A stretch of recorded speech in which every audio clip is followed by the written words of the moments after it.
Missile India launch करने लगा है। डीआरडीओ ने ये अनाउंस कर दिया है कि K4 के बाद अब वो K6 लॉन्च कर रहे हैं। K6 की पहुंच इतनी दूर तक है कि ये एक झटके में पूरे चाइना को तबाह कर सकता है। इसके अलावा ये एक मिसाइल 4 से 6 टारगेट कर सकता है।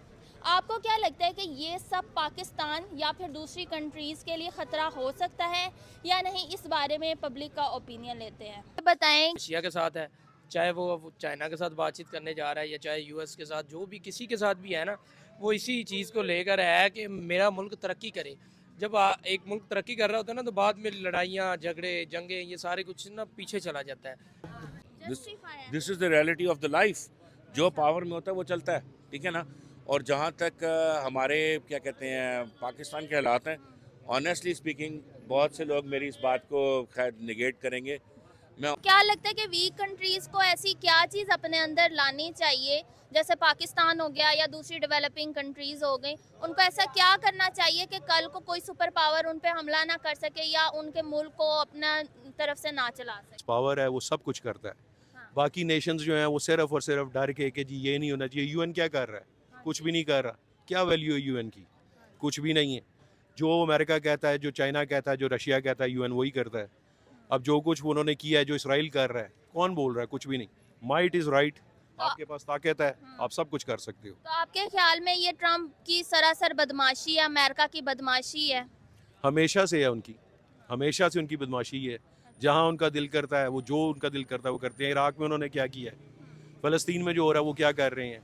कोई उनके आगे बोल नहीं रहा। तो ये आपको, आएंगे। लेकिन सर इंडिया की भी जो है वो 4 नंबर पे इंडिया का डिफेंस सिस्टम है, तो इंडिया भी स्ट्रॉन्ग कंट्रीज में आपको नहीं लगता आता है? मैंने यही तो आपको कहा कि कभी भी वो इंडिया में ऐसा ही हरकत नहीं करेंगे। इंडिया के साथ वो बिल्कुल नहीं कर सकते हैं क्योंकि उनको पता है कि इसका रिस्पांस बहुत ज़्यादा स्ट्रॉन्ग आएगा। हाँ जी, जैसे हम सुनते हैं कि दुश्मन का दुश्मन आपका दोस्त होता है।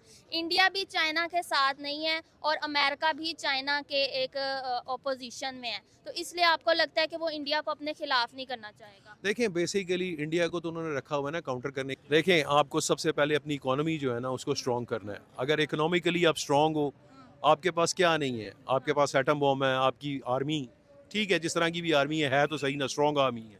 इकोनॉमिकली स्ट्रॉन्ग करें। ये जो हम लोगों से मांगते फिरते हैं, ये मत मांगें। उसके बाद सब आपकी बात सुनेंगे। इंडिया ने क्या किया है? इंडिया हमसे भी नीचे था। इंडिया क्यों चलिए sir, back to the topic आते हैं कि आपको क्या लगता है, कुछ लोग कह रहे हैं कि वेनेजुएला पे को अरेस्ट किया है उसके प्रेसिडेंट वगैरह को, वो इसलिए किया है कि उनके ऑयल पे और उनके सोने पे ट्रम्प कब्जा करना चाहता है, लेकिन ट्रम्प ने कहा है कि वो ड्रग स्मगलिंग की वजह से ऐसा किया गया है। तो आपको क्या लगता है कि इसके पीछे असल वजह क्या है?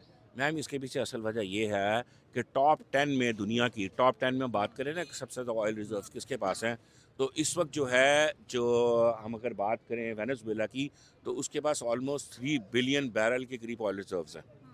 और अमेरिका आता है 10वें नंबर पे, जबकि अमेरिका की जो ओवरऑल रकबा है वो वेनेजुएला से कम 25 गुना ज़्यादा है। तो नेचुरली वो जाएंगे। और ये तो एक बेसिक चीज़ है, जब जिसके पास पावर होती है वो जाता है। अब किधर सिर्फ इंडिया। देखिए, आप जब इंडिया को कैलकुलेट करते हैं ना, with due respect to Indians, मेरे काफ़ी इंडियन भाई, लास्ट टाइम भी मैंने एक वो इसी तरह एक बात की थी तो इंडियन भाइयों ने काफ़ी माइंड किया, मेरे भाई आप लोग इतने ज़्यादा हैं, 1.5 बिलियन आपकी आबादी है। और यूरोप की देखें, यूरोप की आबादी आपकी जितनी है, किधर यूरोप, किधर आप। आज आप भी गाड़ियों के ऊपर सोते हैं, ज़मीनों पे सोते हैं, सड़कों। इकोनॉमी स्ट्रॉन्ग है।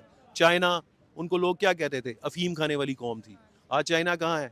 चाइना की बात क्यों सुनते हैं? इकोनॉमी स्ट्रॉन्ग है, पैसा है। अच्छा, तो एक तरफ लोगों का पर्सपेक्टिव है कि ट्रम्प ने इसलिए उनको अरेस्ट कराया क्योंकि वेनेजुएला पे जो है वो अपनी हुकूमत करना चाहता है। एक तरफ उसने कहा कि अब अमेरिका वेनेजुएला को चलाएगा, और लोग कह रहे हैं कि ऑयल रिजर्व्स की वजह से। क्या आपको क्या लगता है, ड्रग स्मगलिंग ही असल वजह है या ऑयल रिजर्व्स हैं या कोई और वजह है इसके पीछे जो ये ट्रम्प ने किया? अमेरिका में ड्रग्स आज नहीं आ रही हैं। अमेरिका में ड्रग्स शुरू से आ रही हैं, मैक्सिको से आ रही हैं, इंडिया, पाकिस्तान, अफगानिस्तान।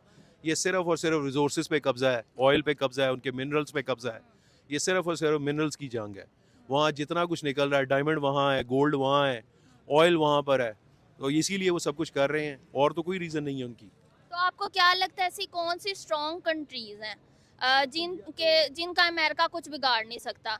क्या आपको लगता है इंडिया के साथ ऐसा हो सकता है कि कल को ट्रम्प इंडिया में घुस के उसके प्रेसिडेंट को या उसके प्राइम मिनिस्टर को अरेस्ट कर ले?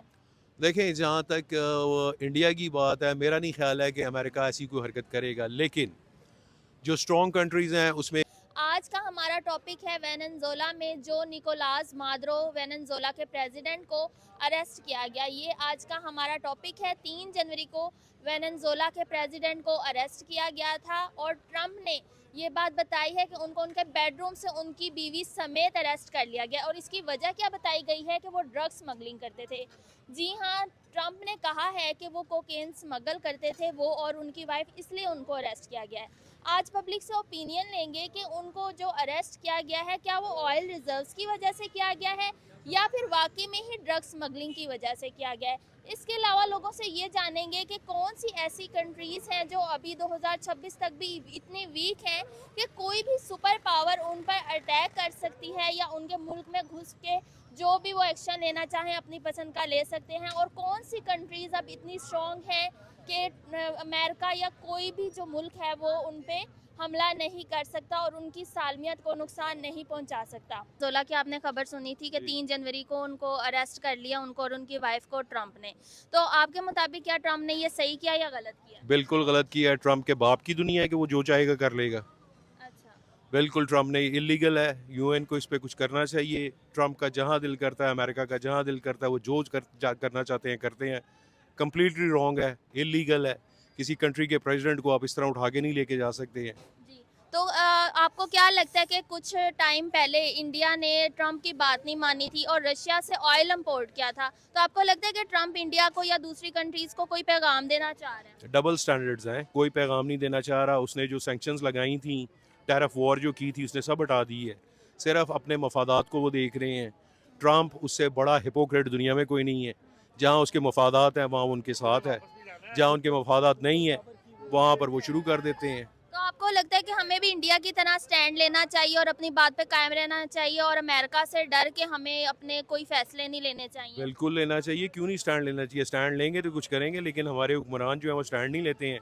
जिसने स्टैंड लिया था उसका आपके सामने क्या हाल किया उन्होंने।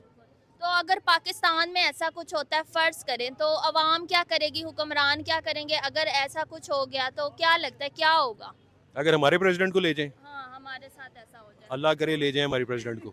7.6 to 10 बिलियन डॉलर के राउंड बोर्ड लगाता है पाकिस्तान, मगर वो तो इम्प्रूव हम तब कर सकेंगे जब हमारी जीडीपी बेहतर होगी। अगर हमारा वही ठीक नहीं है तो फिर कहाँ पे लगाएंगे हम? चाहे वो दिखाना पड़ता है कि मैं भी 5वीं बड़ी इकॉनमी भी है और काफ़ी फर्स्ट जो है वो फर्स्ट नंबर पे है पॉपुलेशन में, तो उसे अपना एक प्रेजेंस जो है वो दिखानी पड़ती है। के पहले जो है इंडिया ने K4 लॉन्च किया था मिसाइल, अब K6 लॉन्च कर दिया है, लॉन्च करने वाले हैं। तो आपको क्या लगता है कि ये क्या दूसरी कंट्रीज़ के लिए या पाकिस्तान के लिए ख़तरा हो सकता है या नहीं? देखिए, पाकिस्तान के लिए तो शुरू से ही भारत खतरा है। ठीक है, पाकिस्तान को सोचना चाहिए कि वो तरक्की पे तरक्की कर रहे हैं और हम कहाँ पे खड़े हुए हैं। देखिए, उनका वाहिद हरीफ जो है ना वो पाकिस्तान ही है। एक है हमारे पड़ोसी मुल्क है, लेकिन वो इस सोच के साथ नहीं चलते। मोदी की सोच आपको पता है कि वाज़ेह है कि पाकिस्तान को कैसे डिग्रेड करना है, पाकिस्तान के साथ कैसे लड़ना है। वो वाज़ेह कहता है कि मैं पाकिस्तान के साथ मुकाबला करने के लिए तैयारी कर रहा हूँ। उसका डिफेंस सिस्टम हो गया, उसके ओवरऑल जो भी हथियार हैं वो इसी सोच पे लिए जाते हैं कि पाकिस्तान के साथ कैसे आपने कंपैरिजन करना है, पाकिस्तान को कैसे आपने नीचे लेके जाना है और अपने मुल्क को कैसे तरक्की की तरफ लेके जाना है। उसका हर एक कदम, उसकी हर एक सोच, उसकी हर एक डील, चाहे वो रशिया के साथ है, चाहे वो चाइना के साथ बातचीत करने जा रहा है या चाहे यूएस के साथ, जो भी किसी के साथ भी है ना, वो इसी चीज़ को लेकर है कि मेरा मुल्क तरक्की करे। जब एक मुल्क तरक्की कर रहा होता है ना तो बाद में लड़ाइयाँ, झगड़े, जंगें, ये सारे कुछ ना पीछे चला जाता है। ये बात की बातें हो जाती हैं। जब एक मुल्क आपके मुकाबले में खड़ा ही नहीं हो सकता, वो आपसे लड़ेगा क्या? ये स्ट्रेट फॉरवर्ड सी बात है। पाकिस्तान अब भारत के मुकाबले में खड़ा नहीं हो सकता तो लड़ेगा कैसे? हमारे